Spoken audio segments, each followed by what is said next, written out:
방송에서 제공하는 투자 정보는 투자 판단에 대한 조언입니다. 방송에서 제공하는 주식의 가치, 가격 상승 및 가격 하락에 대해서는 방송사에서 보장하지 않습니다.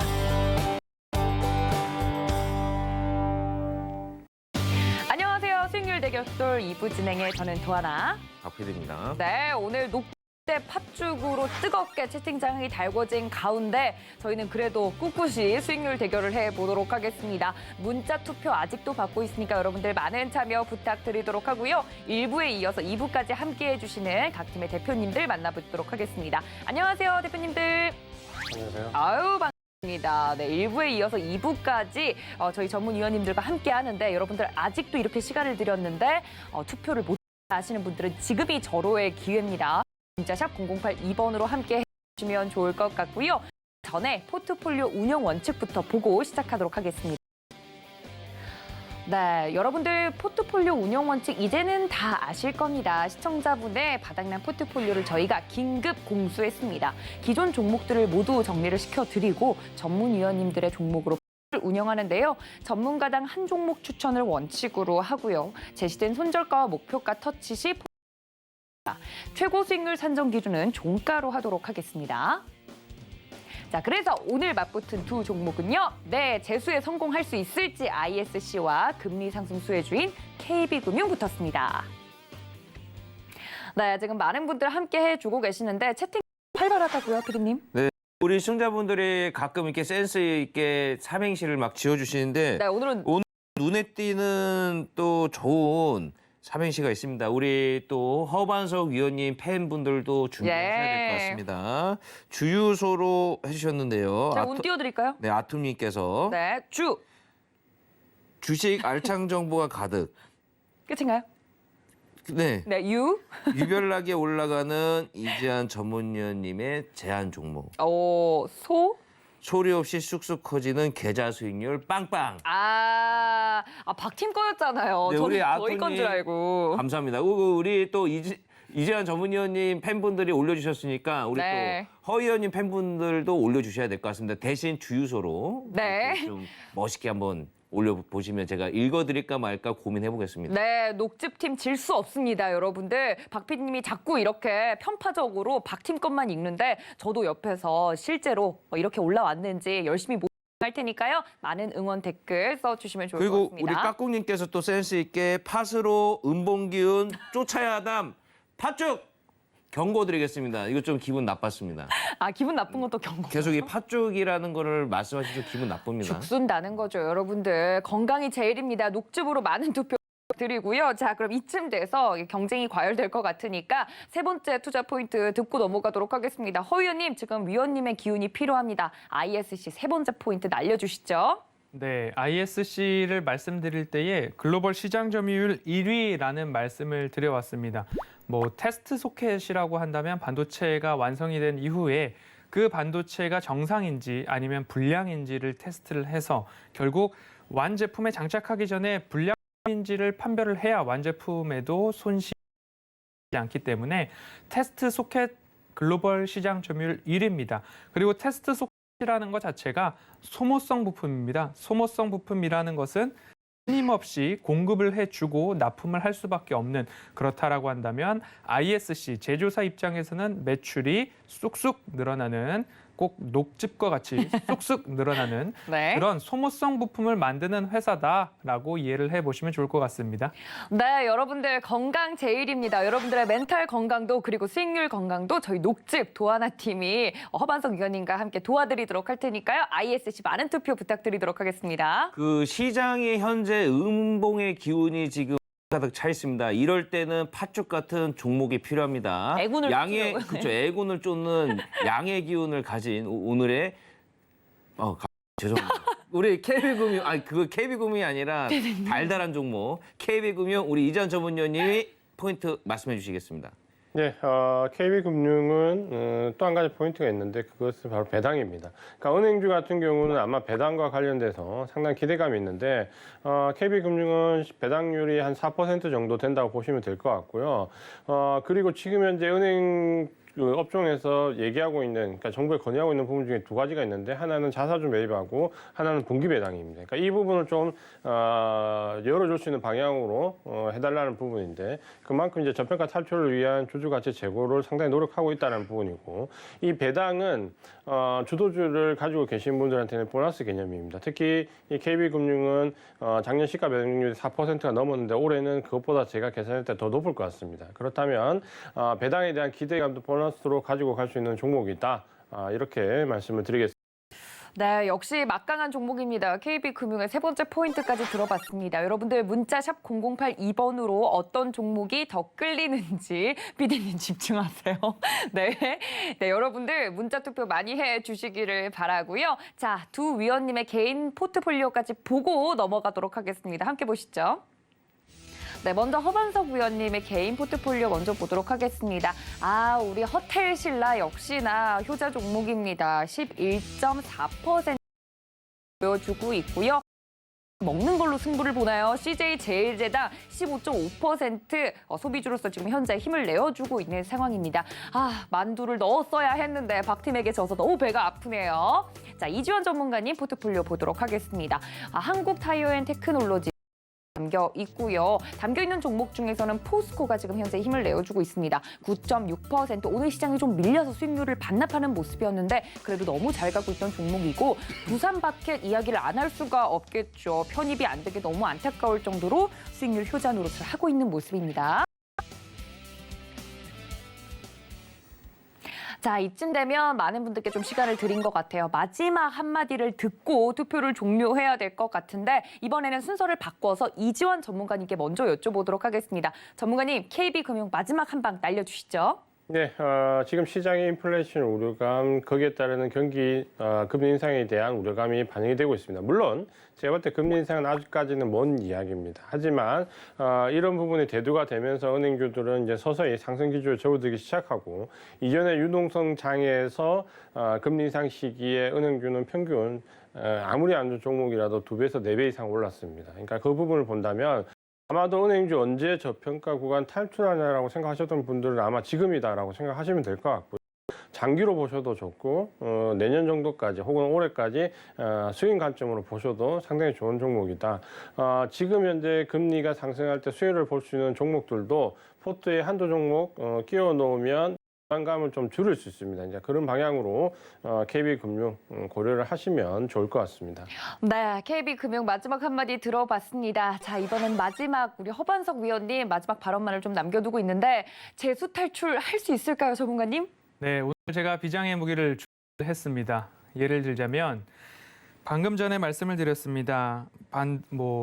소모성 부품이기 때문에 굉장히 제조사 입장에서는 영업이익이 좋아질 것이다라는 드렸고요. 글로벌 시장 점유율 1위 말씀을 드렸는데 많이 팔면 뭐해 이익률이 안 좋은데 라는 이야기가 나올 수 있는데 현재 메모리 테스트 소켓, 비메모리 테스트 소켓 이렇게 나눠볼 수 있겠지만 이 비메모리향 테스트 소켓 매출 비중이 60%를 넘어가고 있다라는 말씀을 드리면서 이익률 자체가 사상 최대치로 올라가고 있는 중이다라는 말씀을 드리면서 그 영업이익률이 궁금하시다면 지금 바로 ISC로 마지막 투표 진행해 주시면 되겠습니다. 네, 여기까지 들어봤습니다. 여러분들 시간을 충분히 드린 것 같은데 박빈님 오늘은 좀 양보해 주세요. 우리가 재수 탈출해야 되거든요. 오늘 너무 간절하셔가지고 우리 의원님 양보 좀 해드려도 될까요? 네, 양보를 하셔도 알겠습니다. 네, 알겠습니다. 하지만 여러분들의 투표 결과는 공정하고 투명하게 진행되기 때문에 과연 오늘 시청자분들이 어디 편을 들어주실지 지금 바로 공개를 해보도록 하겠습니다. 투표 결과 공개합니다.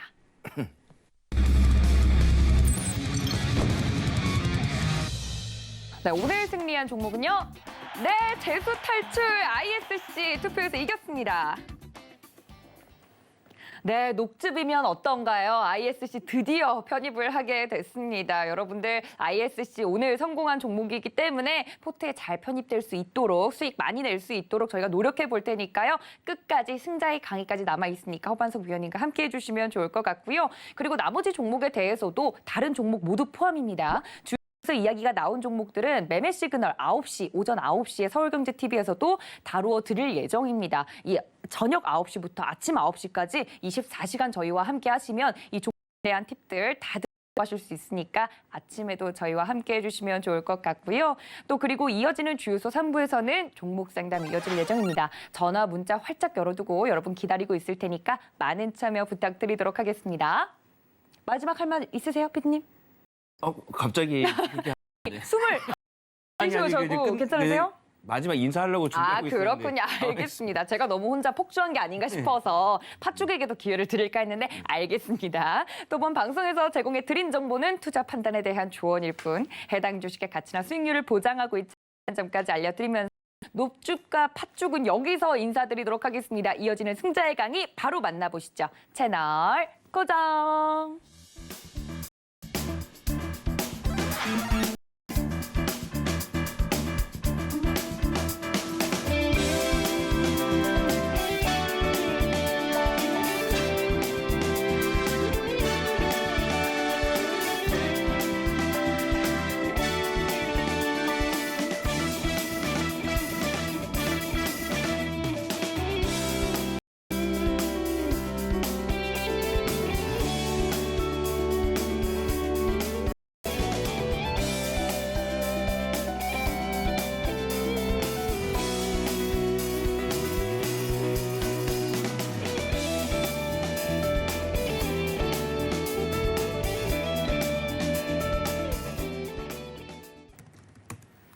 안녕하세요. 승자의 강의로 찾아온 허반석입니다. 오늘 ISC 지난 4월 8일 제가 말씀을 드렸었는데요.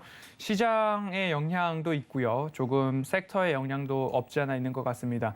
하지만 포트폴리오를 구성함에 있어서 포트폴리오라 그러면 이쪽 섹터도 일부 담겨져 있고 이쪽 섹터도 일부 담겨져 있어서 100%의 포트폴리오를 현금을 포함해서 어떻게 잘 안배를 할 것인가. 그러면 한쪽 부분에서 수익이 잘 나면 그 수익을 극대화시켜서 수익 극대화, 수익 실현을 하시고 나면 그 와중에 한쪽에 담겨져 있던 섹터와 기업들이 야금야금 따박따박 상승을 해오고 있는 그런 모습들을 좀 확인을 하실 수 있을 겁니다. 그러면 한쪽에서는 극대화를 이어져 나가고 한쪽에서는 바닥부터 매집해 놓은 기업들이 올라와 주고 이런 부분들이 사이클을 이루어서 돌면 포트폴리오 구성이 잘 되어 있고 시의적절한 포트폴리오로 구성되어 있구나라는 부분으로 조금 살펴보시면 좋을 것 같습니다. 오늘 그런 의미에서 조금 이 ISC라는 기업을 주유소에서도 좀 포트폴리오에 담아서 가고 싶다라는 마음이 조금 있었습니다. 그래서 오늘 한 번 더 가지고 나왔습니다. 혹 4월 8일 이 부분들을 ISC를 가지고 오셨던 또는 ISC를 방송을 통해서 혹 포트폴리오에 담으신 분들이라면 오늘 방송을 통해서 앞으로 꾸준히 추적을 하면서 ISC의 흐름을 좀 하겠습니다. 오늘 ISC의 전략부터 좀 살펴볼 예정입니다. 늘 방송에서 제가 이런 말씀을 드리죠. 허반석의 모멘텀 체크리스트를 귀에 딱지가 앉을 때까지 저는 방송에서 말씀을 드려보려고 합니다. 1번 차트상 저위험 구간인가? 차트상 추세 하단에서 조금 접근을 하셔야 혹 시장의 영향이든 기업 고유의 영향, 위험으로 인해서 추세가 이탈했다라고 하더라도 다시 올라오는 이유와 근거는 두 번째죠. 숫자상 매출액과 영업이익이 증가하는 기업이라면 그 추세를 일부 이탈하더라도 금세 그 추세 위로 올라올 수 있는 여력, 힘이, 체력이 있는 기업이다라고 이해를 해보시면 좋을 것 같고요. 그리고 또 한 가지, 세 번째, 미래를 이끌 가시적 모멘텀이라는 말씀을 좀 드렸는데요. 이 가시적 모멘텀이라고 한다면 스스로 그 기업에 대해서 질문을 한번 던져보시는 겁니다. 이 기업은 미래 먹거리로 무엇을 준비하고 있지? 이 기업으로 추세를 이어가려면 어떤 포인트가 있을까라는 질문을 스스로에게 던졌을 때 금세 떠오르는 기업이라면 그 기업은 여실히 모멘텀이 있는 기업이다라고 좀 보시면 좋을 것 같습니다.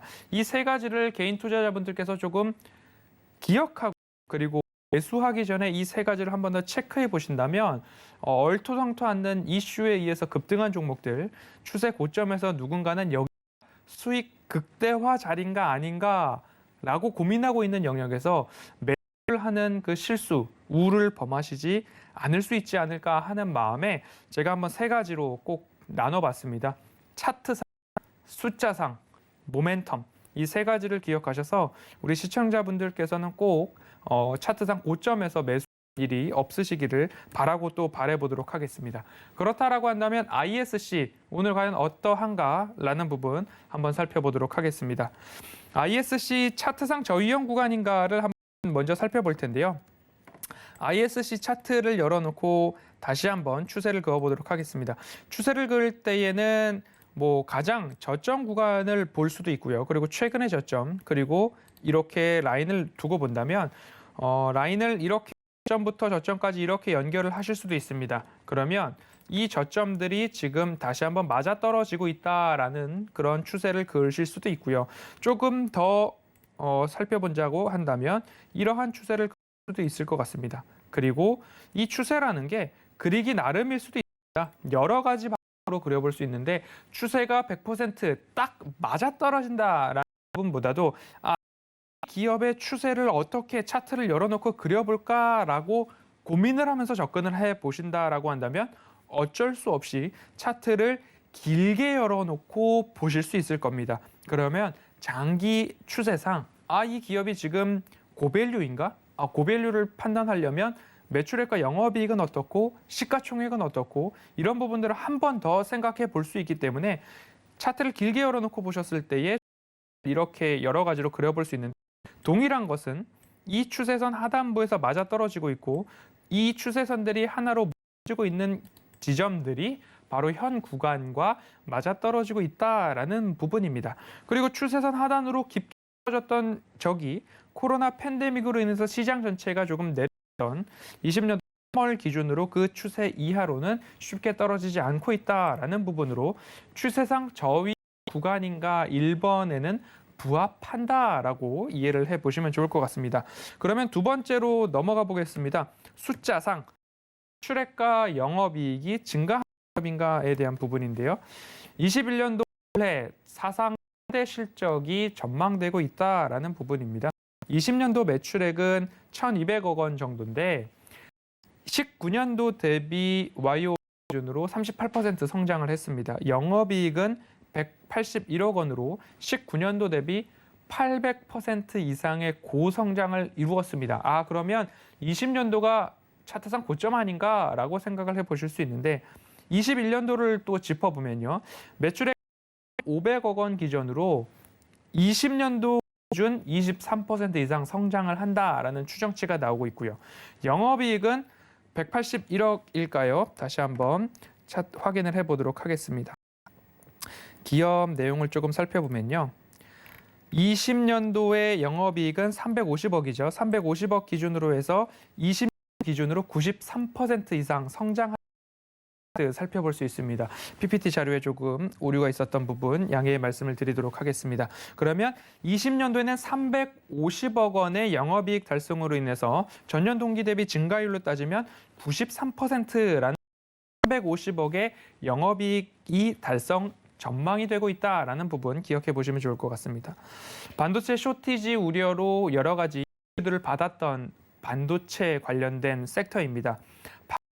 의 단가 상승도 이 기회에 조금 상황이 되고 있는 부분인데요. 앞서서도 말씀을 드렸습니다. 반도체 섹터 중에서 테스트 소켓을 제조하는 기업이 ISC고 글로벌 시장 점유율 1위 기업인데 이 테스트 소켓은 소모성 부품이라는 점을 감안해 본다면 그리고 비메모리 매출 비중이 60%를 넘어가고 있는 기업이다라고 한다면 앞으로 더 많이 쓰이고 더 많은 수주를 요청을 받을 기업인데 소모성 부품이고 비메모리 반도체 하면 조금 더 공정이 복잡해서 수익률 측면에서는 더 좋은 그러한 포인트가 있다라는 부분 좀 보시면 좋을 것 같습니다. 제가 기승전결 마지막 최후의 변론 시간에 영업이익률에 대한 말씀을 좀 드려왔습니다.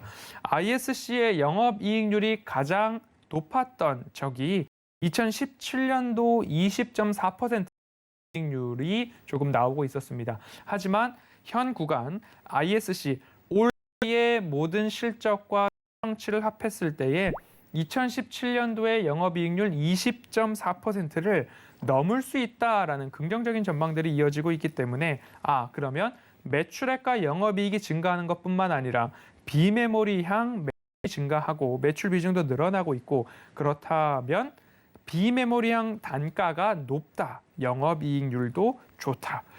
매출액과 영업이익 측면 그리고 영업이익률까지도 굉장히 긍정적인 부분으로 좀 판단을 해볼 수 있을 것 같습니다. 그러면 첫 번째죠.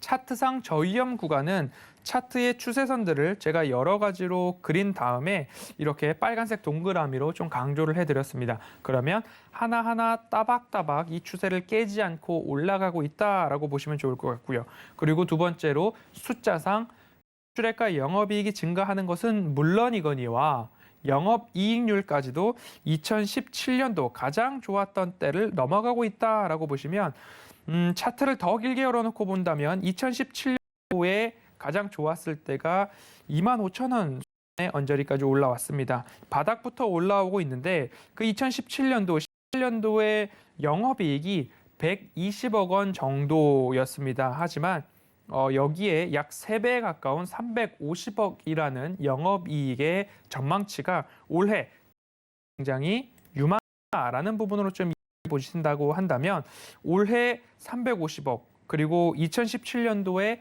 20억 원 정도의 수준 거기에 3배라고 한다면 단순히 생각했을 때에 적어도 5만 원 언저리는 무난하게 넘어갈 수 있지 않을까라는 부분. 그래서 보수적으로 본다 하더라도 정고점 영역인 역사적 고점인 4만 원 언저리까지는 아주 롱텀 전략으로 갔을 때 굉장히 무난한 그리고 가파른 상승세가 섹터가 순환매가 나온다라고 한다면 금세 올라갈 수 있다라는 부분으로 좀 말씀을 드려보고 싶습니다. 다음 페이지로 넘어가 본다면 이미 누누이 설명을 드렸죠. 글로벌 시장 점유율 1위 기업이고 테스트 소켓이라고 한다면 소모성 부품이기 때문에 꾸준히 발주가 이루어질 거다. 그리고 이러한 테스트 소켓 기업들 중 밸류에이션 매력도가 좀 높다라고 말씀을 드리고 싶습니다. 리노공업 이런 기업이 좀 구분이 될 텐데 그런 부분들도 조금 어쨌든 간에 고밸류에이션 기업이 절대 아니다라는 부분으로 이해를 해보시면 좋을 것 같습니다. 물적 분할로 인해서 ITMTC라는 회사를 분할 설립을 했습니다. 반도체 디스플레이 쪽 검사 장비 정밀 부품을 생산하는 기업인데요.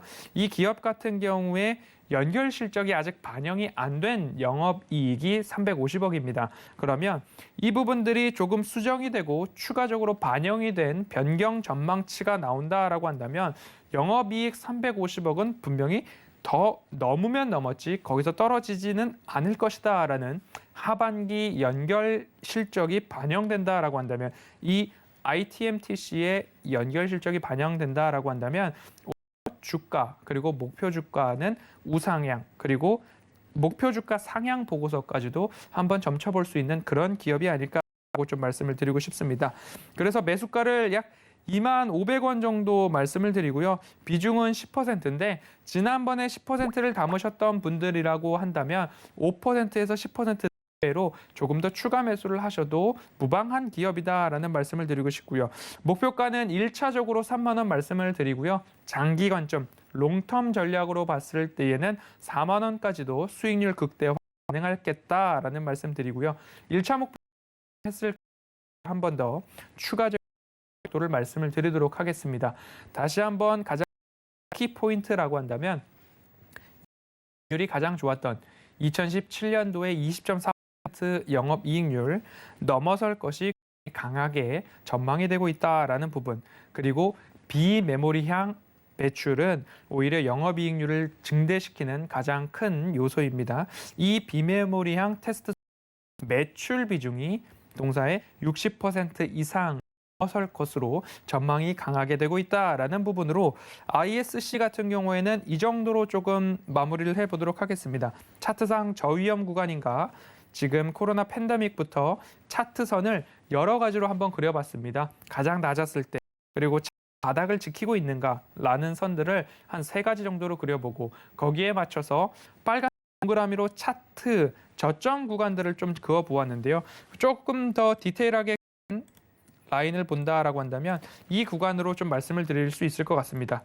이 구간에서의 저점 테스트, 다시 한번 저점 테스트. 현 구간에서는 이 저점을 조금 이탈했다 하더라도 다시 올라와주고 있기 때문에 동반적으로 뭐 외국인 수급들이 굉장히 조금 안 좋은 때입니다. 그렇기 때문에 이 구간을 조금 확대해서 본다라고 한다면 일부 이탈했다가 반등했듯이 일부 이탈을 하더라도 금세 반등을 해줄 수 있는 차트상 저점 구간인가에 대한 부분들은 거의 차트와 거의 맞닥뜨려 있다라는 추세선과 맞닥뜨려 있다라는 부분으로 보시면 좋겠고요. 장기적 관점에서 전고점 영역인 4만 원 수익 극대화에 대한 부분들 점쳐드리고요. 1차적으로는 목표가 3만 원 말씀드린 부분 차트를 통해서도 한번 눈으로 익혀보시고 댁에서도 한번 이 추세선을 그어보시는 것 나쁘지 않겠다 말씀드리고 싶습니다. 이제 승자의 강의에서 오늘 뜨거웠던 부분입니다. 소비자 물가지수에 대한 부분이죠. 이 부분들 한번 빠르게 시간이 되는 한 좀 말씀을 드려보고자 합니다. 소비자 물가지수 상승은 당연한 수순이었다라고 말씀을 드리고 싶고요. 미국 같은 경우에는 실업수당을 적어도 월 4만 원 이상 가량 좀 받고 있는 그런 모습입니다. 그렇기 때문에 지난주 실업 청구 건수 이런 것들을 좀 봤을 때 고용 지표가 회복되고 경기 회복이 조금 실질적 진전이 있어야 테이퍼링과 금리 인상까지도 고려하겠다. 실질적인 모습이 나와야 한다라는 부분들을 연준에서는 누누이 강조를 하고 있는데 그런 부분들이 시장의 입맛에 따라서 더 주가가 상승할 수 있다라고 한다면 실업 수당 청구 건수 그렇게 좋지 않아도 주가가 갈 때가 있고 좋아도 갈 있다라는 부분들 시장의 뉴스에 너무 휘둘리지는 않으셔도 좋겠다 말씀을 드리고 싶고요. 지난해부터 미국 정부가 부양책을 통해서 시장에 돈을 푼 규모가 5조 달러 정도가 됩니다. 그 5조 달러를 원화로 환산해 보면 5,500조라고 생각을 해보신다라고 한다면 미국의 GDP가 21조 달러, 끝자리는 좀 뺀다 하더라도 21조 달러 규모로 보고요. GDP는 1조 6천억 달러로 환산해 볼 수 있을 것 같습니다. 5조 달러라고 한다면 결국엔 국내에서 생산되는 재화와 서비스 모두 다 합쳐서 3년 동안 모두 다 사들일 수 있는 규모입니다. 어마어마한 규모인데요. 이만큼 돈을 풀었기 때문에 물가지수는 조금 튈 수 있다. 다만 연준에서 생각하는 것만큼 심하게 튀어오르지 않는다라고 한다면 연준은 인내심을 갖고 시장을 바라보겠다라는 이야기를 하고 있습니다. 4월 소비자 물가지수가 얼마만큼 올랐냐? 어느 정도 어느 섹터에서 올랐냐 보면 에너지 전기 그리고 중고 자동차, 가솔린, 천연가스나 난방 쪽에서 물가 상승을 주도했다라는 부분들이 좀 나오고 있고요. 미국의 최대 속류관 파이프라인 기업이죠. 콜로니얼 파이프라인이 해킹 공격을 받아서 국제 유가가 조금 상승해 주는 모습들도 영향이 있다라는 부분으로 클라리다 연준 부의장이 이런 이야기를 했습니다. 인플레이션에 상당한 노이즈, 잡음이 좀 있다라는 부분들을 이 속류관 해킹 공격 부분들에 조금 말씀을 하신 것 같고요. 그리고 다시 한번 고용 회복, 일자리를 찾는 시간 조금 길어질 수 있다라고 언급을 했는데 소비자 물가지수의 상승 요인을 조금 더 자세하게 뜯어보면 항공료 운임 같은 경우에는 10% 상승하고요. 중고차, 신차의 반도체 공급지 인해서 쇼티지 영향이죠. 그러면 중고차 가격이 10% 좀 오른 부분이 있습니다. 여행이 조금 활발해지고 있는 미국이다 보니까 숙박에서의 8% 상승 그리고 컴퓨터 부품 관련된 부분도 반도체 5% 정도 상승을 했다라고 좀 볼 텐데 이에 물가 지수를 조금 살펴보면 전반적으로 0.3% 전월 대비 0.3% 올랐다라고 볼 수 있다. 항공, 중고차, 숙박, 컴퓨터 현재 시세가 조금 나오고 있는 물가 쪽에서는 급격한 반등이 나와서 연율로 따진다고 한다면 4.3% 심각하다라는 부분으로 좀 이야기가 나오고 있지만 그 외의 섹터에 있어서는 조금 당연히 우리가 거쳐가야 되는 수순 중에 하나다라고 말씀을 드리는 이유가 어마어마한 부양책의 돈을 현금을 살포했기 때문에 그 부분은 조금 감안을 해본다라고 치더라도 그 외의 섹터의 물가지수 상승률은 연준에서 이야기했듯이 지켜볼 수 있을 만한 정도다라고 저도 고개를 끄덕이게 됩니다. 그렇기 때문에 인플레이션의 여파가 이대로 계속 시장의 위험 요소로 다가올 것인가? 아니다라고 좀 말씀을 드려보고 싶습니다. 그래서 인플레이션 여파가 지속되지 않을 것이다라고 보고 있는 이유는 커머더티, 원재 가격이 상승하면 결국엔 금리도 올라갈 수 있습니다. 금리가 올라가면 결국엔 어떤 일이 일어나느냐?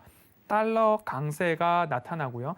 달러 강세가 나타나면 앞으로 다시 달러는 미국으로 돌아올 거고요. 우리의 외인 수급이 조금 안 좋아질 수도 있는 부분들은 있지만 자산 가치의 안정화가 일어나면 물가도 조금 안정화되는 그러한 이 사이클을 좀 밟을 것이다라고 본다면 결국엔 자연 긴축 효과가 우리 시장이 이제 일어나고 있는 것이다. 근데 이 자연 긴축 효과가 이제 시작된 것도 아니고 시작되기 직전도 아니고 시작을 워밍업하고 있다라고 좀 보시면 좋을 것 같습니다. 아직까지 코로나19 집단 면역에 있어서는 아직 조금 남아 있고 글로벌 국제사회에서 본다 하더라도 인도나 아니면 일본이나 여러 국가들에 있어서는 아직까지 조금 조심할 필요가 있고 국내에서도 마찬가지로 오늘 신규 확진자 수가 700명을 좀 넘어가는 모습들로 보았을 때에는 과 경기 회복이라는 실질적인 지표의 개선이 있어야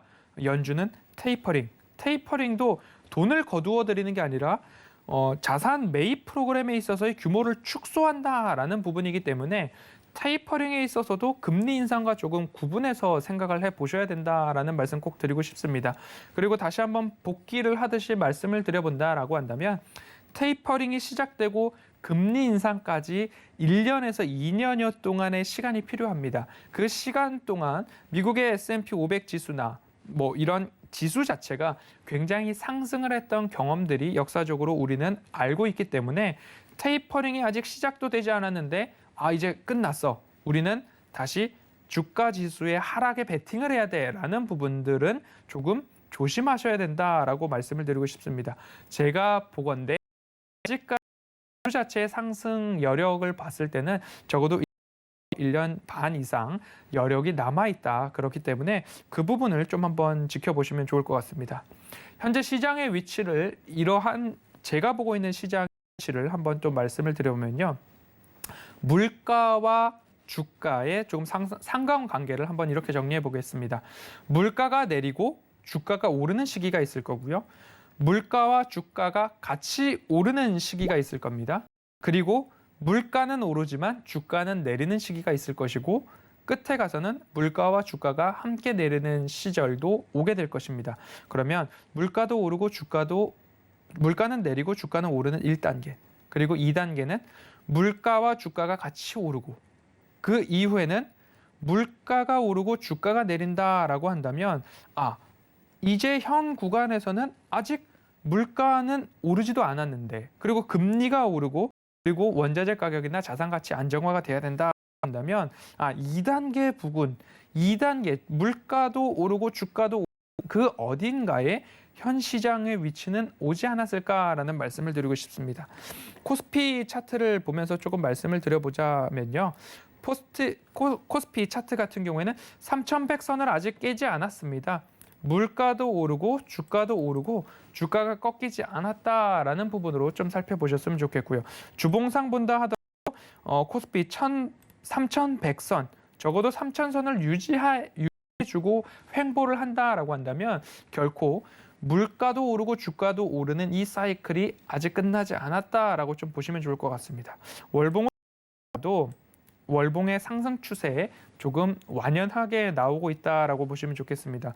물가가 아직 오르지 않았다. 그리고 물가가 오른다 하더라도 주가가 오르고 있는 현 2단계 구간 어디쯤 우리는 지금 위치해 있다라고 좀 보시면 좋을 것 같습니다. 그렇게 조금 시장을 바라보시는 게 아마 조금 안정적이지 않을까. 그리고 이지한 위원님께서도 말씀하셨듯이 주도주 버티기라는 부분 제 표현으로 하자면 수익률 극대화가 될 수 있을 것 같습니다. 각 기업들의 주가 저위험 구간에서 매수를 하셨다라고 한다면 시장의 위치가 어딘가를 한번 생각해 보시고 차트상 그 기업의 차트 그 흐름 추세가 어딘가를 보셨다라고 그 추세 안에서 움직이는 차트에서 수익률 극대화를 조금 해 나갈 수 있지 않을까라는 부분으로 좀 생각을 해보시면 좋을 것 같습니다. 현 시장의 위치, 2단계 물가와 주가가 같이 오르고 그 다음 스텝은 물가가 오르고 주가는 내린다라고 생각을 하시면 아직 3단계는 조금 아닌 것 같다라는 느낌이 오실 것 같습니다. 2단계에서 3단계까지 갈 때에 테이퍼링과 금리 상승 구분해서 생각을 해보자라는 말씀드렸습니다. 테이퍼링 아직 시작이 되지 않았고 시장에 지속적으로 시그널을 주고 있습니다. 캐나다 연은에서 테이퍼링 진행한다라는 이야기들이 2주 전 한번 뉴스화된 적이 있지만 그 부분들 미국 주도의 시장이 굉장히 크기 때문에 미국에서 테이퍼링에 대해서 특히 연준에서 어떤 이야기를 해주고 있는가에 대한 부분들 꾸준하게 트래킹해보고 거기에 귀를 기울이신다면 테이퍼링이 시작이 되고 금리 인상기까지 길게는 2년여 이상의 시간적 여유가 있기 때문에 그 시간까지 물가도 오르고 주가도 오르는 그 어딘가의 시장 추세는 지속적으로 이어지고 있다라는 부분으로 정리를 해보시면 좋을 것 같습니다. 중간중간에 변곡점은 분명히 있을 겁니다. 테이퍼링에 대한 이야기가 강하게 나왔을 때 시장 전체가 한번 들썩이는 부분들이 있고요. 지금처럼 인플레이션에 대한 이슈가 전 세계적으로 조금 화두에 오르고 있는 상황이고 국내에서는 특히 언론을 중심으로 뉴스가 확대 재생산되는 부분들이 없지 않아 있습니다. 하지만 시장의 방향성, 우리는 2단계 어딘가에 지금 위치해 있기 때문에 시장의 방향성 그리고 시장에서 뉴스로 겁을 줄 때 그리고 조금은 과하다 싶을 정도로 매도세가 짙을 때 지금 현 시장에서는 5월 3일을 기점으로 공매도에 대한 이슈가 나왔죠. 그리고 나서 인플레이션에 대한 이슈가 재차 나오고 있고 외인들이 한국 시장에서 굉장히 많은 공매도세를 이어가고 있습니다. 외인들이 6조 7장의 매도세를 보이고 있는 시장입니다. 5월 3일부터 5월 13일까지 6조 7천억 원 이상의 매도세가 나오는데 그중에 70% 이상이 공매도입니다. 하지만 공매도에 대해서 굉장히 움츠려 있었는데 시장을 오픈해 보니까 공매도에 타겟이 되는 기업들 여실없이 조금 확인이 될 수 있습니다. 그 기업들 어느 기업이셨는지 기억이 나실 겁니다. 공매도를 시작하기 전에는 대차 잔고가 높은 기업들 위주로 굉장히 많은 뉴스들이 우후죽순 쏟아졌습니다. 하지만 제가 말씀드렸을 때에는 전환사채 발행 미상환 전환사채가 조금 많은 기업들, 오버행 이슈가 있다라는 기업들, 그리고 실적이죠. 실적이 뒷받침되지 않는 기업들, 주가를 유지하기에, 추세를 유지하기에는 그 유지의 베이스가 되는 그 실적이 밑받침이 되지 않는 기업들이 공매도에 좀 타겟이 될 수 있다. 차트가 조금 떠 있다라는 느낌, 바닥이 않다라는 느낌, 이러한 부분으로 조금 설명을 드렸었는데요. 여전히 공매도 잔고 비율이 높다라고 했던 기업들 중에 하나가 호텔신라였죠. 하지만 호텔신라는 시장, 글로벌 시장에서의 뭔가 개선되는 여행 그리고 자유로운 출입국이 가능하다면이라는 조금 긍정적인 시그널들이 모멘텀으로 좀 작용을 할 수 있고요. 기업의 영업적인 측면들을 내실화를 다지기 위하여 일평균 객실률은 낮추고 객실 점유율, 손님들을 더 많이 받아서 이익률을 증대하겠다라는 그런 부분들이 있고 아시아 권역에서는 제주도로 우리나라 국민들도 제주도로 많이들 여행을 가시기 때문에 이 부분에 있어서는 시장이 좋을 수 있다. 면세점 관련된 부분들도 출입국이 이제 서서히 재개가 된다면 더 좋아질 일들만 있는 기업들. 하지만 1분기부터 먼저 턴어라운드가 확인되었다라는 그런 부분들 조금 더 유심 있게 살펴보면 공매도 타겟인지 구분이 가능했다라는 부분 보시면 좋을 것 같습니다. 인플레이션 압력 있을 겁니다. 당연히 있어야 할 것이고요. 테이퍼링에 대한 필요성 여전히 시장에서 강하게 말씀을 줄 겁니다. 그러면 테이퍼링에 대한 부분들이 진행이 되고 약 2년 시간 뒤에 금리 인상이 나오기 때문에 그때는 조금 민감하게 그리고 민첩하게 시장을 바라보시면서 실적도 강조를 드리겠습니다. 실적이 없이 주가가 떠 있는 기업들, 고밸류에이션이라는 그러한 기업들만 조금 주의를 해 나가신다면 적어도 1년 또는 1년 6개월 동안은 시장의 우상향에 대해서는 의심할 여지가 없다라고 말씀을 드리면서 불쑥불쑥 변곡점은 분명히 나옵니다. FOMC 회의에서 뭔가 점도표가 변하거나 연준 의원들의 발언에 있어서 테이퍼링과 금리 인상에 대한 부분들이 조금 더 서서히 강화된다라고 한다면 여지없이 고밸류에이션 평가 기업들은 주가를 유지하지 못하고 하락할 수 있다라는 부분 꼭 참고해서 시장을 대응하셨으면 좋겠습니다. 마지막으로 다시 한번 반복해 보겠습니다. 차트상 저위험 구간인가, 숫자상 매출액과 영업이익이 미래를 이끌 가시 모멘텀은 무엇인가? 이 세 가지를 꼭 기억하셔서 시청자분들 시장에서 꼭 좋은 수익률 이어가시고 잃지 않는 안전한 매매를 이어가셨으면 좋겠습니다. 오늘 여기까지 말씀을 드리고요. 3부에는 이주연 위원님께서 한 번 더 종목 상담 이어간다라고 하니까요. 그 부분 많이 하셔서 고민되는 부분들이 있으면 전화나 문자로 상담 이어가시면 좋을 것 같습니다. 여기까지 허반석이었습니다. 감사합니다.